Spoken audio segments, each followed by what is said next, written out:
Le 1er août 1914, la Russie entre en guerre aux côtés de la France et de l'Angleterre contre la coalition qui unit l'Autriche-Hongrie, l'Allemagne et la Turquie.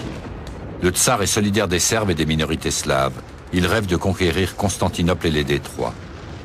Soulevé par un grand élan patriotique, auquel ne s'opposent que quelques-uns des révolutionnaires en exil, dont Lénine, la Russie commence par des victoires. Mais très vite, les désastres s'accumulent. La Russie n'a pas les moyens de mener cette guerre nouvelle, totale, longue. L'énorme armée russe va très vite manquer d'armes, de munitions. Elle n'avait prévu que 3 mois de stock. Les moyens de communication sont défaillants, l'alimentation des grandes villes n'est plus assurée. Hiver 1916, le 3e de cette interminable guerre. Au front comme à l'arrière, la Russie n'en peut plus. 16 millions d'hommes, 16 millions de paysans soldats ont été jetés dans la bataille. On ne compte plus les tués, les blessés et les prisonniers par milliers, mais par centaines de mille. Il n'y a plus assez d'officiers de réserve pour remplacer les disparus. Les bénédictions des popes ne remplacent pas les armes et les munitions, que ni les usines russes ni l'aide des Alliés, bien faibles, n'arrivent à fournir. Des divisions entières sont anéanties par les bombardements allemands sans avoir un obus pour répliquer. On charge à la baïonnette contre les mitrailleuses. Février 1917, en une semaine, l'empire des Romanov va disparaître. Le 23 février, journée internationale des femmes, il n'y a plus de farine, les boulangeries sont vides, les ménagères manifestent, suivis de milliers d'ouvriers en grève ou en chômage technique. Les jours suivants, c'est la grève générale. 150 000 personnes sont dans la rue, sans grosse réaction des forces de l'ordre. Une émeute ordinaire, pensent les autorités, et comme le dit alors un chef bolchevique, donnez aux ouvriers une livre de pain et la grève s'arrêtera. Le tsar du quartier général ordonne de rétablir l'ordre par la force. Armée et police vont tirer, et le 26 février, il y a 150 morts. Dans la nuit, les soldats se révoltent. Le 27 au matin, ils tirent sur leurs officiers et rejoignent ce qui devient une révolution. Soldats et peuples à qui on a distribué les 100 000 fusils de l'arsenal s'emparent de la ville. Petrograd est rouge. Rouge par les brassards, les rubans, les drapeaux. Rouge dans un mélange d'allégresse et de violence. Il y aura 1500 morts. Le socialiste Kerensky va émerger comme l'homme fort de cette révolution de février, dont les politiques comme lui s'étaient méfiés au début, faute d'en avoir été les initiateurs. Les grands leaders des partis révolutionnaires étaient alors tous en exil. Kerensky, membre de la Douma, fut un des fondateurs du Soviet, cette assemblée qui représente directement le peuple sur le modèle du Soviet de 1905.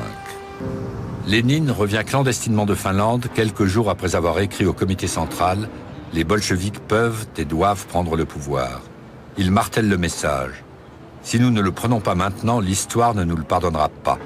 Il sait le gouvernement de Kerensky discrédité, les Allemands aux portes de Petrograd, et ce n'est pas la préparation d'une assemblée constituante qui va redonner espoir à cette Russie agonisante.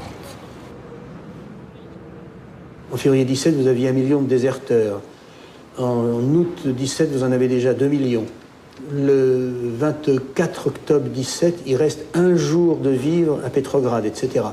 C'est un pays qui est au bord de la famine, c'est-à-dire que l'ensemble des espoirs que devaient réaliser ceux qui sont au pouvoir après février 17 ont été déçus. Ça se marque par exemple par le fait que Kerensky, le chef du gouvernement provisoire, qui était très populaire en mars 17, est à peu près unanimement détesté en octobre 17. Les bolcheviks étaient 23 000 en février 17, 100 000 en avril, 240 000 en août et 350 000 début octobre.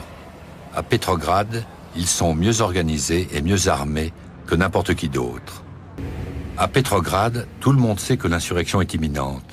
La presse en parle même ouvertement et chacun compte ses forces.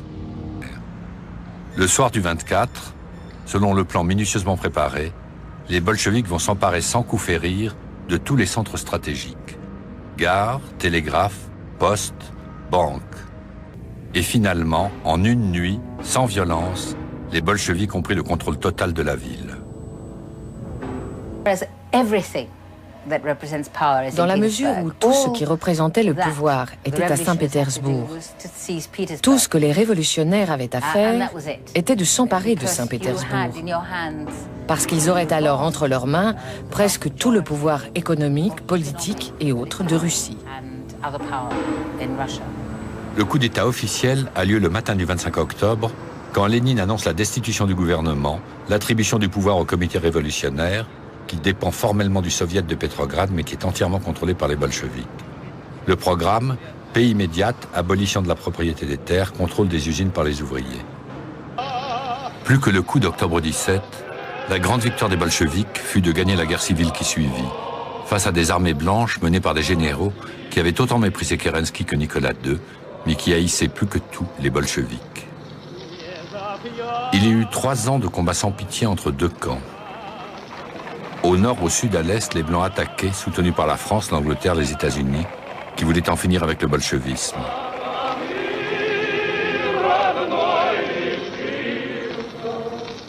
Ils furent tout près de prendre Moscou et Petrograd, mais l'armée rouge, sous l'autorité de Trotsky, s'organisait et finissait par prendre le dessus.